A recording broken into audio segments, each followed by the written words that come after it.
Hello, welcome to Prime Boy Productions. आज हम बात करने वाले हैं Transformers War for Cybertron series जो कि ट्रांसफॉर्मर्स वॉर फॉर साइबरट्रॉन का फर्स्ट सीज़न है, जो कि आज और कुछ घंटों पहले ही लॉन्च हुआ है। आज ये पूरी सीरीज़ मैंने देख ली थी, तो अब मैं आपको इसका रिव्यू दूंगा। तो चलिए शुरू करते हैं।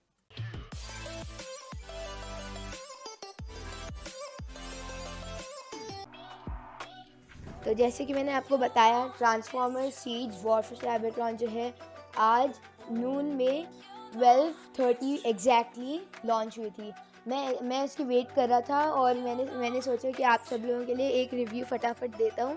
तो मैंने 12:30 से लेके जब मैं रिकॉर्ड कर रहा हूँ, जब तक फुल सीज़न वॉच कर लिया है और मैं आपको इसका रिव्यू दूंगा। इसमें स्पॉयलर्स भी हो सकते हैं।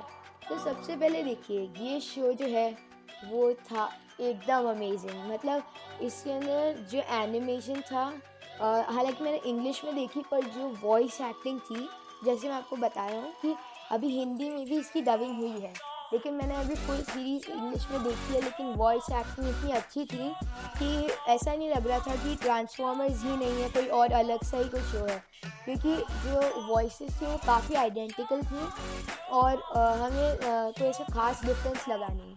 उसके बाद एनिमेशन की बात करें तो भाई लाजवाब, मतलब इतना अच्छा एनिमेशन हमें देखने को मिला इस सीरीज़ में। और इसी के साथ जो स्टोरी लाइन थी वो उन्होंने थोड़ी डेंस बनाई।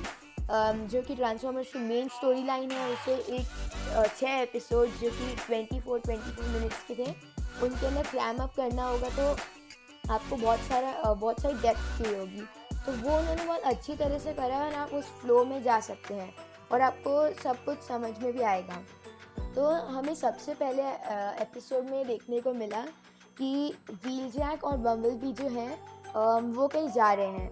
इसमें हमें देखने को मिलता है कि बम्बलबी ऑटोबॉट नहीं है अभी तक, और वो बस एक एनर्जॉन स्कैवेंजर है। और जैसे कि आप लोग जानते हैं, ऑटोबॉट्स बहुत क्राइसिस में होते हैं, उनके पास कम एनर्जॉन होता है। तो वो बम्बलबी को हायर करते हैं, व्हील जैक हायर करते हैं बम्बलबी को, ताकि वो ऑटोबॉट्स को थोड़ा एनर्जॉन ढूंढ के ला सके। तो वो लोग जाते हैं वहाँ पर। तो बम्बलबी उसे एक जगह दिखाता है व्हील जैक को, जहाँ पर बहुत सारा एनर्जॉन होता है। व्हील जैक बोलता है कि उससे बहुत सारा है और ये ऑटोबॉट्स बहुत टाइम तक यूज़ कर पाएंगे। पर उसके बाद में उन्हें एक सबसे इम्पॉर्टेंट चीज़ देखने को मिलती है, जो कि होती है स्पेस ब्रिज। हाँ जी, ये जो स्पेस ब्रिज है, ये पूरी सीरीज़ के लिए बहुत इम्पॉर्टेंट है। अब मैं आपको बताना कैसे। अगर आप लोगों ने ट्रांसफॉर्मर्स प्राइम देख ही लिया होगा, तो इसमें आपको पता है कि स्पेस ब्रिज एक ऐसा डिवाइस होता है जो कि आपको स्पेस पे टेलीपोर्ट कर देता है। ट्रांसफॉर्मर्स प्राइम में ग्राउंड ब्रिज था, जो कि ऑलमोस्ट हर एपिसोड में यूज़ किया जाता था, जिसके अंदर आपको जो भी लोकेशन पे पूरी अर्थ पे जाना है, उसकी एक रेंज होती थी, तो उसमें आपको कहीं भी पहुंचा सकता था। और जो स्पेस ब्रिज होता है वो इंटरस्टेलर ट्रैवल मतलब स्पेस के अंदर जो ट्रैवल होता है उसके अंदर आप कर सकते हैं। तो इंटरस्टेलर ट्रैवल के लिए स्पेस ब्रिज होता है, तो उन्हें वो मिलता है। तो व्हील जैक को कुछ आइडियाज़ आते हैं, पर उसी टाइम जब वो स्पेस ब्रिज को देख रहे होते हैं, जो डिसेप्टिकॉन सीकर्स होते हैं, जैसे कि आप लोग जानते हैं, सीकर्स एक टीम होती है डिसेप्टिकॉन्स की, जो कि एरियल पेट्रोल करते हैं, मतलब हवा में घूमते हैं। और जैसे कि आप लोग जानते हैं, स्टार स्क्रीम एक सीकर है, थंडर क्रैकर। तो ये जो सीकर्स हैं, ये बम्बलबी और व्हील जैक को ढूंढ लेते हैं और वहाँ पर हमें देखने को मिलता है जेट फायर। जैसे कि आप लोग जानते हैं, जेट फायर एक ऑटोबॉट नहीं है।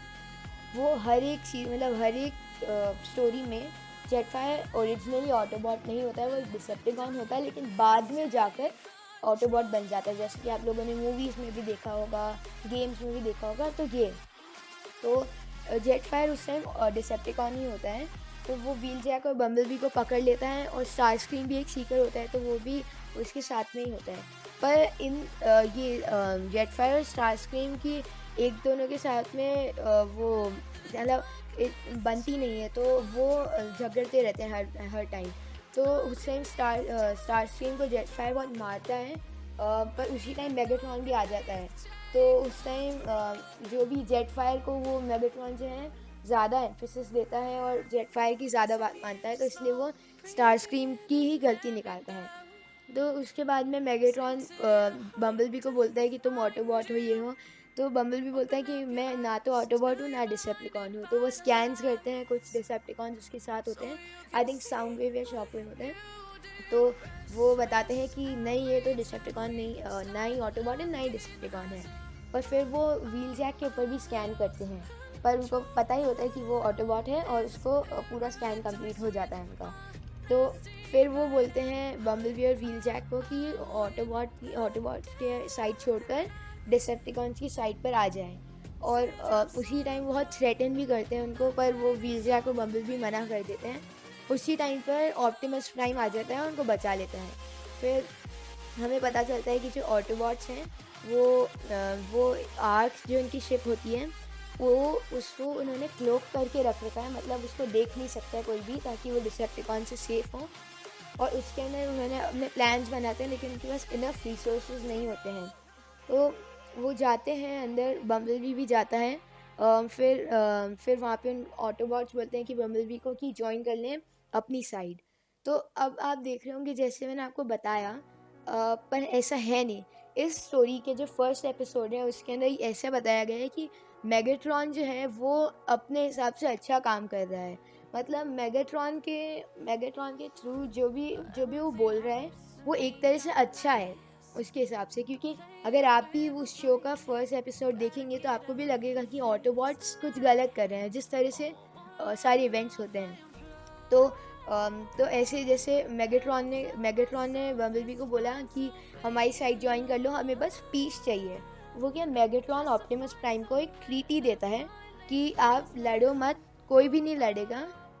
तो इसलिए वो, लेकिन ऑप्टिमस प्राइम ट्रीटी नहीं करता है एक्सेप्ट, क्योंकि उसे लगता है कि मेगाट्रॉन हमेशा स्लेवरी रखेगा, तो ऑटोबॉट्स को इक्वालिटी नहीं मिलेगी और किसी को कुछ भी इक्वल नहीं मिलेगा। तो इसलिए क्या होता है कि ऑप्टिमस प्राइम वो ट्रीटी एक्सेप्ट नहीं करता है, और इसकी वजह से जो है मेगाट्रॉन भी बहुत ज़्यादा गुस्सा हो जाता है, इसलिए वो ऑटोबॉट्स को ढूंढ रहा होता है।